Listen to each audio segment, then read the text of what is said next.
So 25 years old, don't worry. Any mistake is an income, is a wonderful revenue for you.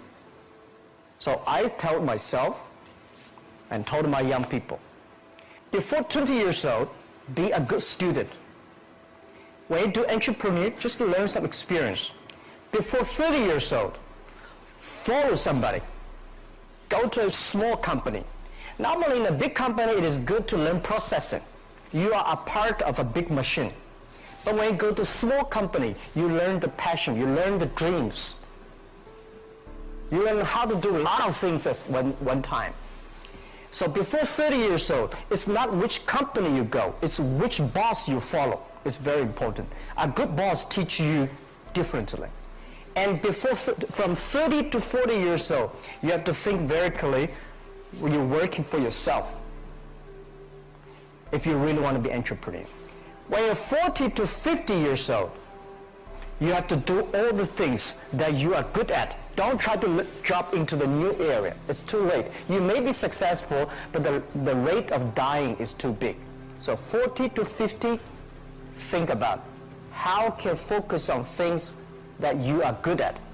But when you are 50 to 60 years old, work for the young people. Because young people can do better than you. So rely on them, invest on them, making sure they're good.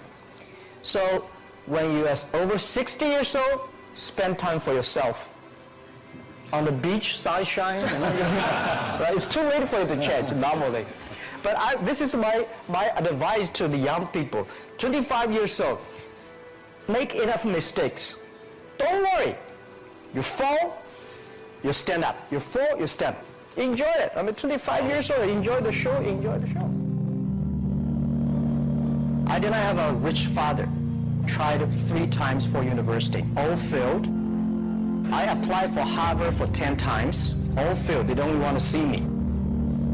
For the last time, I went to the Teachers College, which was considered the 3rd or 4th class of my city. So I applied jobs for 30 times, got rejected.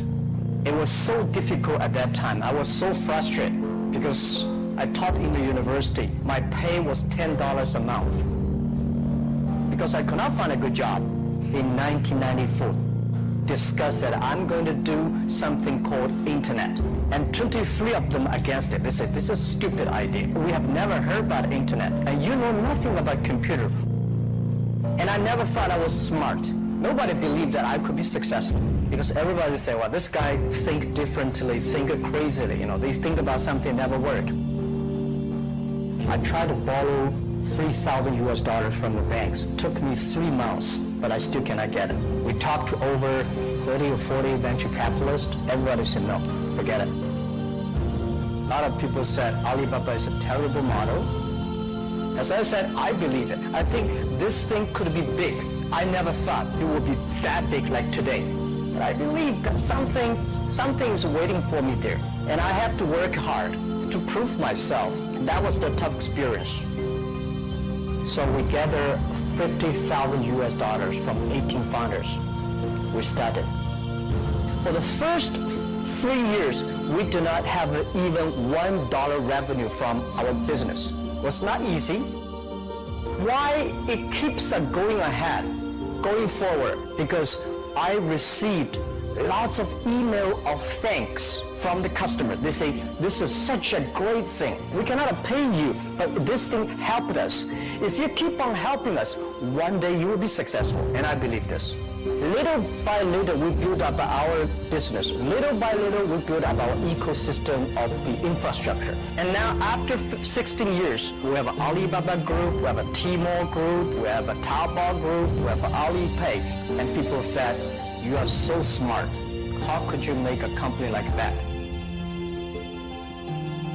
Bill Gates, Warren Buffett, Jack Welch, Larry Page, Mark Zuckerberg. The difference between those people and other people, they are always optimistic for the future. They never complain. They always try to solve the problems of the others. When you're optimistic, it's always opportunity. People, same here today. Jeff, where is the opportunity? I don't have a job. I don't have this. I don't have that. We are at the best time of this century. The best assets you have is that you are young. Don't complain. Let the other people complain. The opportunity always lies where people complain. Think about how you can make things different. Is there anything I can do that make the difference? And then when you think about this, start to do it. I saw a lot of people, young people, have fantastic ideas every evening. But in the morning, they go to the office again. Being an entrepreneur, you have to do the things before the other people do. You have to wake up before the other people wake up. You have to be more brave than the others. Use your instinct. Everything you do is to the need of the customer. To everybody, to any person, tomorrow is new. Make the move. Make the action. Whether investors believe in this or not, whether your friends believe it or not, whether your parents believe it or not, that's not important. You believe it. Your team believe it. And work day and night on this. That's how the things happens. Make enough mistakes. You fall, you stand up. Any mistake is an income, is a wonderful revenue. Don't worry about the money. Money follow the people. People should follow the dreams. If you have a dream, just to go ahead. I think nobody can conquer the world. We only can serve the world. Either work for the others or work for yourself. And I choose the way, work for myself. Working for myself, that means working for the society. If you really want to work for yourself, think about the others. Because only when the other people are successful, when the other people are happy, you will be successful, you will be happy. I think today people worry a lot about the world, about the economy, China, economy in the world, but I'm very optimistic. When people start to worry, that is the opportunity is. But I worry about the blood testing, and she created good things. And I think great innovations, great companies always happen in the tough times. Life's like the music. You have up, you have a down, you have a long, you have a short notes. And I like the American movie, Life is like a box of chocolate. You never know what you're going to get, right? So I'm pretty optimistic. The opportunity in the future for equality is huge, because in the last century, the IT is for big companies. The globalization is for big companies. But now with the technology, we can serve those 80% of the companies that never been served. We can serve the 80% of the young people that never been served. Technology for internet is so cheap, so easy to use. One of the reasons why we grow in China e-commerce so fast, much faster than the USA, because our infrastructure of commerce in China was too bad. When it is too bad, something happens and goes. Today we're working on the rural areas of China. I can never imagine that China, about 800 million people still live in the rural areas, are farmers. And there are about close to 200 million people. Their income is less than $1 per day. And before the internet, it's impossible for these guys to reach the PC because it's so difficult. Even people like me, I don't know how to use a PC. But now 80% of the farmers, those people using mobile phones. When you have the mobile phones, the internet, the data, things change a lot. So I'm excited about the future. People always worry. I love the young kids sitting there and talking about the dream, the hopes, because if they have the hope, we have the hope. That's what I believe. And let's just take what you do. And I've loved every description I've ever heard about how you serve people, and your story about the bamboo farmers and your wife and her friends. It was fabulous. But where's this going? What are you going to do? What are your plans to maximize the use that people in remote rural areas of China can make of their cell phones besides ordering your products? How are you going to get it? Are you going to get them in the banking system through cell phones? How? Well, we never know that we can grow so fast. The past 5 months, we covered 4,500 villages. And these people, normally they use in very traditional way. It took them like we went to a rural area. It took the farmers 2 hours to walk to the downtown in the middle of the town and buy things. But today, because the mobile phone, and we can deliver things to their home, to their village within 72 hours. I remember last week I read a very interesting thing. This is amazing. There is a girl, she told me a story. She said her grandfather, 92 years old birthday, and for his life, he always wanted to try one Western style food. But he lived in the rural areas. There's no such restaurant food. So she said, I tried on the internet, book a restaurant dinner for Western food, delivered to that village. And they finally immediately find one restaurant. There are 3 guys. They took like a 3 days bus from Shanghai to that village, made an Italian spaghetti and beef for them for this 92 years old birthday. And whole village was excited. Everybody said, wow, you can order food, Western style food. So buy almost everything. And also we're helping, there are a lot of farmers, they plant a lot of apples, great apples. But 90% of the apples rotted because there's nobody buy them. They normally buy by track. If you sell the apples, they sell whole track. And using the traditional way, they can sell by whole basket of the apples. But now, because of the internet, they sell by one. Each apple they sell $1, or 1 RMB or 2 RMB for each. So the farmers will see using internet, they can buy and sell using the mobile phone. That changed their lives.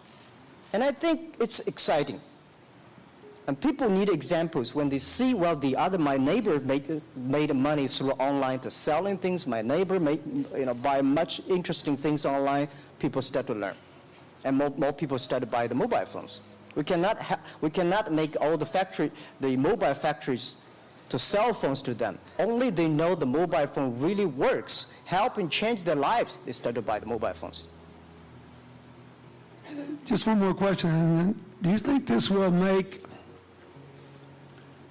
the current problems like the current problem in China less likely? That is, if we'll have more market information and the market will drive where the investment goes instead of the government trying to make judgments about, I better build another housing development or office development here, there, yonder, and you wind up with a bubble.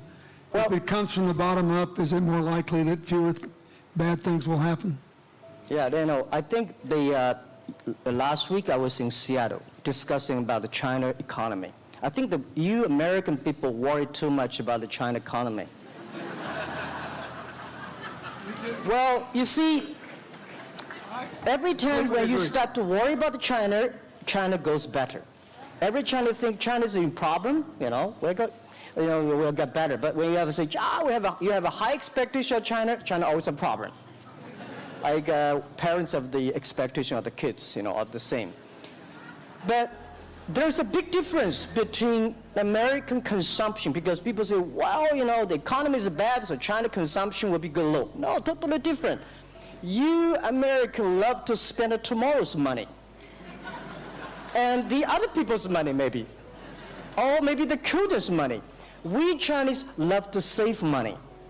We are probably the largest country, the safe deposit in the whole world because we've been poor for so many years. When we make money, we put in the banks because someday we know the disaster is coming, so we can spend the money. So when the economy is bad, we still have the money to spend. You guys probably don't. You worry. And the second thing is China been focusing on developing for the past 30 years.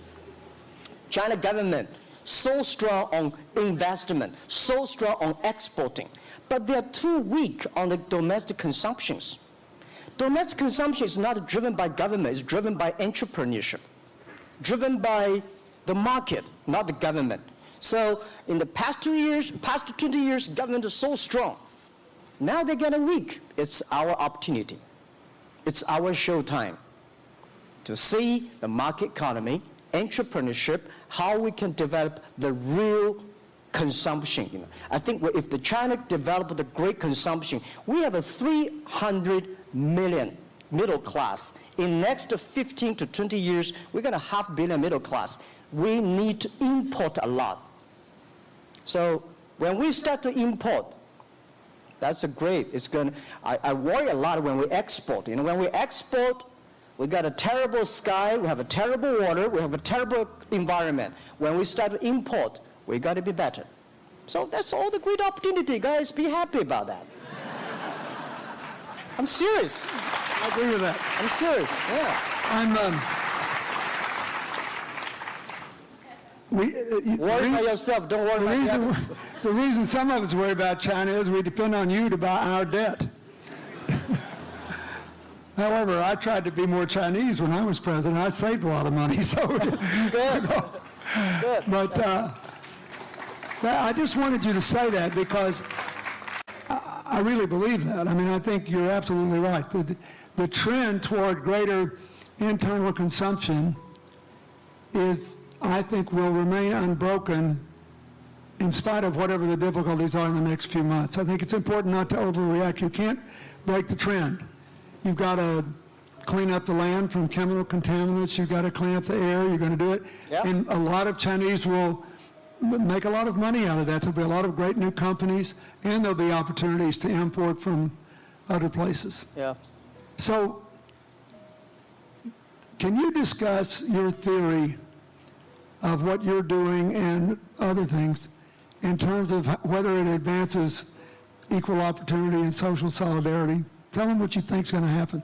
And what other kinds of, when your opening remarks, you just said technology is going to be active in this way in other areas of the economy. What do you think the next big opportunities are? But first, tell them just in 2 sentences what you're doing, because Jack and I know, and we haven't been clear enough. Explain it, and explain how you think that advances social solidarity and equality of opportunity.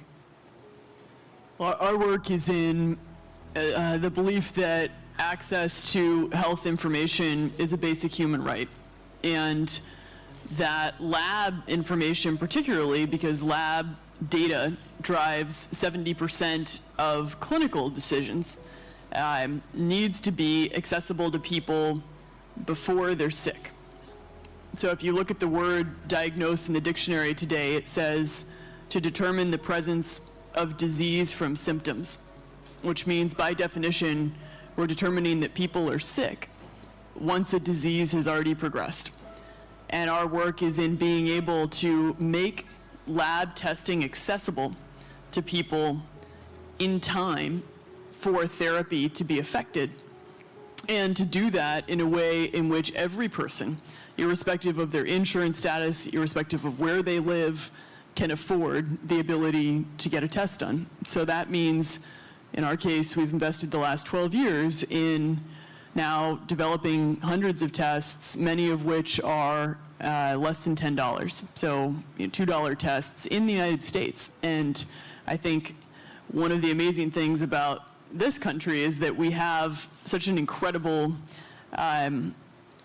ecosystem for fueling creativity, and that creativity can create new markets. So in answer to your question about the market being able to conform itself to social good, I think the creativity that goes into creating these new technologies creates new markets in and of themselves. And our basic belief is that those new markets come from empowering individuals and enfranchising individuals and trusting that individuals have the capability to engage with information, and in accessing that information, beginning to take control of their own outcomes and their own health outcomes, and in doing so, changing the way our healthcare system works. Think what this could mean for rural China, for rural India, for Native American reservations in America, for the Mississippi Delta, for the remote areas of where all the jobs were lost from coal. You're all of a sudden giving people information, and one of the most important things I think we did in my second term as president in the healthcare front was develop this diabetes self-care program, and all of a sudden you could be, Jack's company could be delivering the means to self-care based on your test. I mean, I think that this is a very big deal. We all want to live as long and as well as we can, and Craig Brenner was here, we were joking about whether we'd make it to 100, but in the meanwhile, you want to keep people healthy, and if they're sick, you want to intervene early, not late. Yeah. Well, and if you look at, I mean, the ability to engage with this information, we have a $4 trillion healthcare problem in this country. 20% of it is type 2 diabetes, which is reversible. And we have 90 million Americans who do not know they are pre-diabetic. But access to information and the ability to engage with that information is the foundation for being able to change those outcomes and cost, right? One more fact, and then I want to call on Jack. You founded this company 12 years ago, right? Yeah. Tell them how old you were. I was 19. Yeah. So, don't worry about the future. We're in good hands. So, I was thinking about 19, where I am. You know, 19, I've not passed the examination for university yet. I failed 3 times, but I think it worked out. I'm not good at schooling. Well, yeah, that's why I give confidence to a lot of young people in China. If Jack Ma can be successful, 80% of the people can be successful. People like her, you know, we're jealous. But, well, equality, I would like to make a little bit of technology helping, because yesterday I was joining the UN Women Conference about gender equality.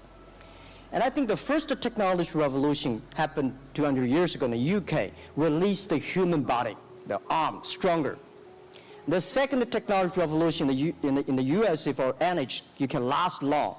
But this technology of revolution release the brain.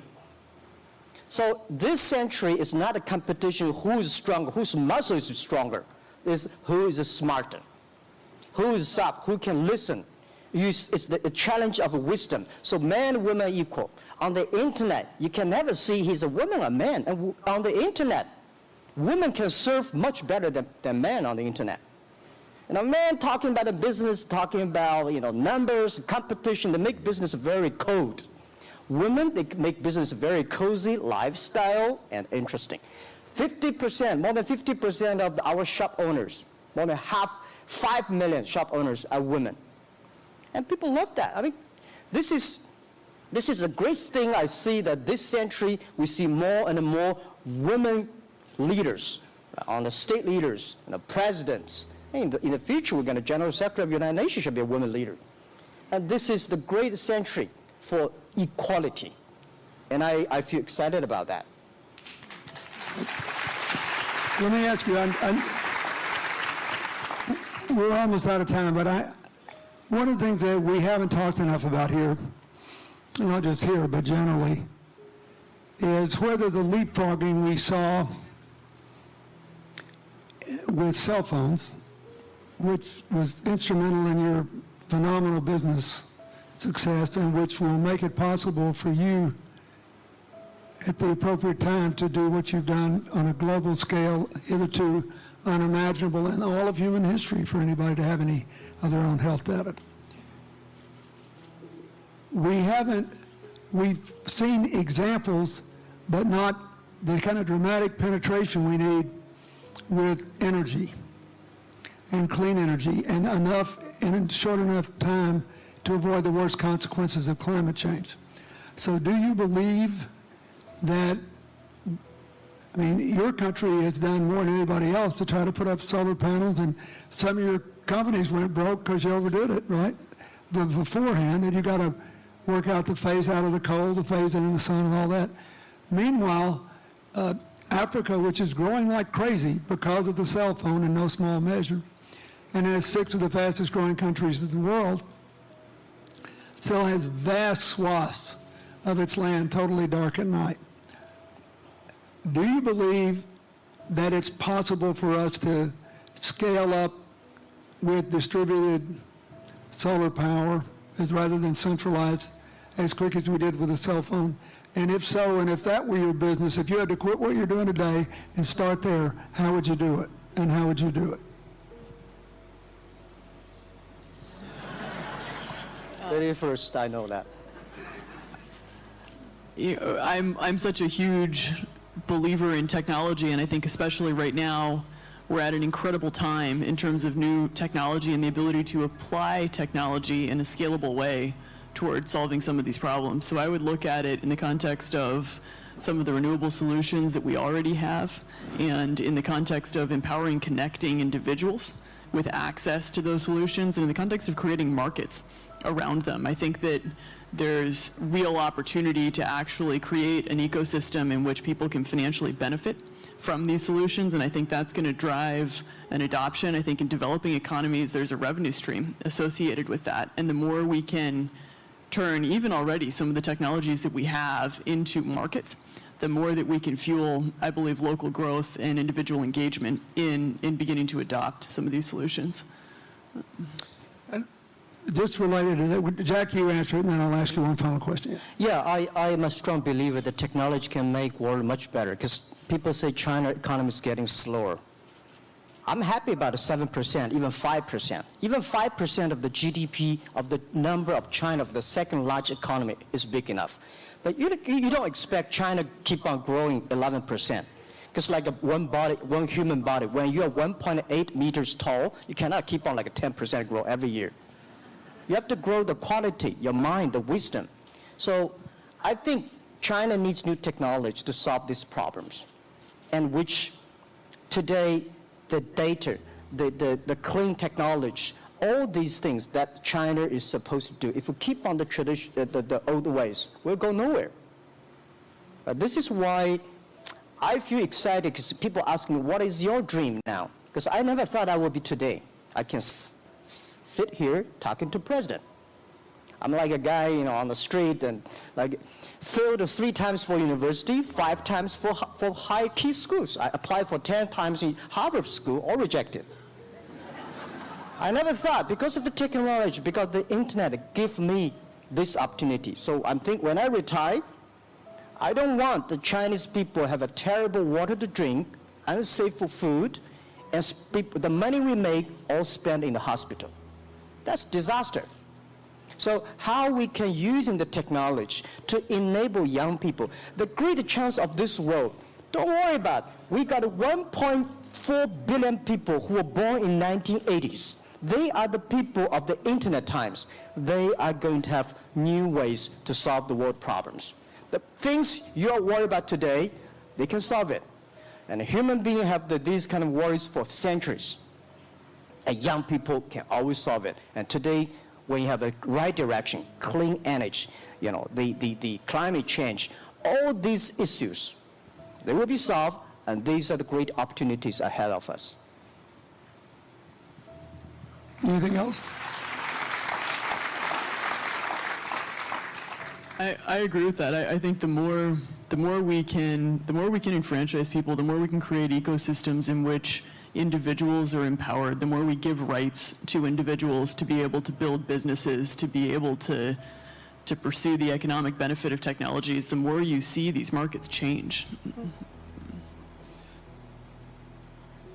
Before they leave the stage, I want you to look at them. And I want you to think about the time we have had to spend here dealing with the refugee problems in Syria and Lebanon. Stand up, Elias. This is my friend Elias Boussab. He's the education minister in Lebanon. He's got to educate all these kids. And so he left a miracle that very much reflects the lives that Elizabeth and Jack have lived. He was in a very responsible position at the American University of Dubai. They started bringing American scholars over there to live in an Arabic culture. He did all these wonderful things. Lebanon got in trouble. He went home to save his country. What is the difference? How much more could he and every smart Lebanese person do if they could focus on these things? And why can he not? because the place is dominated by people who think their differences are more important than their common humanity and their common challenges. You cannot imagine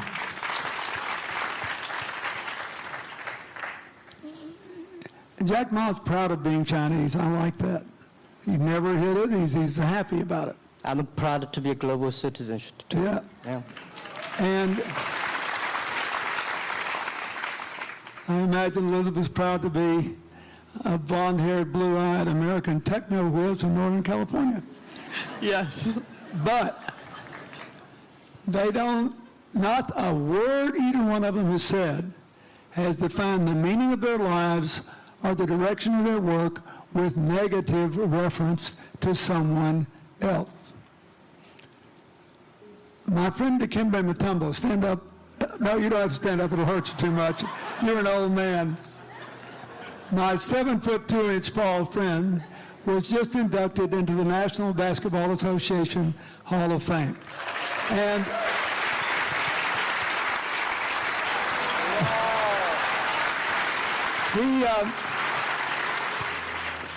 my family, my whole family loves him. And I have seen how much he has given back to his native country, Congo, which has been so troubled. I've known him a long time. We both went to Georgetown University. I did before he was born, I think. I've never heard him say a resentful thing about anybody. I have seen him give and give and give and try to give the people in his native land opportunities. Why am I telling you this? He's had a good life because he never defined his life with negative reference to anybody else. He never begrudged anybody else's success, and he thought he had an obligation to help other people. I'm telling you, we are back in a time of collective global insecurity where the main struggle is the oldest one in human history, just in modern techno realities. I mean, if you were trying to build the Middle East, you would think about our permanent sponsor here, the ambassador from Oman, who her government tried to help head off a calamitous war in the Middle East over the nuclear issue in Iran. We all pray to God that it'll work out all right. And the lead she made. You look around all these places, wherever people are putting aside their differences and working together, good things are happening. We cannot achieve economic or social equality without living in the factual realities of the world we face, looking at the obstacles, looking at the opportunities, making the best decisions. And those of us who even feel good about ourselves because we think we spend a lot of time giving, our whole goal should be to work ourselves out of a job. One of the things that Bill and Tanny Austin are sitting there with Starkey, they started giving away hearing aids, and then they decided, well, we better teach these young people how to speak. If they get the gift of hearing, they'll have to learn that. So they got into the education business. Sonny Varkey got into the education business and decided somebody ought to do something really dramatic to remind people that the only people that really matter are the teachers. So he gave the first Global Teacher of the Year award last year, and an international panel gave the prize to a teacher from Maine who promptly gave the entire $1 million to her school. The woman never made any money in her life. She gave all the money away immediately. The future is going to be forged by people who think of how to use the modern tools that we are given, as Elizabeth and Jack have, to create opportunity through empowerment. And it will not be a straight line. It's too many moving parts. But I just want you to think about that. The reason you feel good looking at them is that you identify with them even though they're different from you. And that's basically where we are all over again, and we can't slip back. We can't give up. That's why when we had the Prime Minister of Italy and George Soros talking about the future of Europe, and George said it was coming apart, and the Prime Minister said, no, it doesn't have to come apart if it's about something more than economics. I thought it doesn't have to come apart if you will it not to, and you put yourself on the line for it. There are no guaranteed outcomes today, but you can guarantee that the trend is right. So go ahead, you were going to say something, weren't you? Yeah, I just wanted to add, I mean, as we're talking about the future and from my own experience and looking at all the faces here, I think a huge part of the answer to your question is also to raise our little girls with the stereotype that they can be the best in engineering and science and math, because when they do in all of these industries, it changes everything. And we need to do that in this country, and we need to do that as parents in other countries. You know? Yeah, I was thinking about if what you say. I think about when you talk about problems, you normally it's like a politician. When you talk about opportunities that the business people, I was thinking about how we can using all the problems that change the problem become the opportunity. And I don't know. I just feel excited when people talk about problems. I think think about if you can solve one of them, that's the chance. And today, nobody live in this century has so many opportunities and so many tools they can use to change other people's life. And I think in the last century, which I call the IT time, this century is called the DT time, data technology.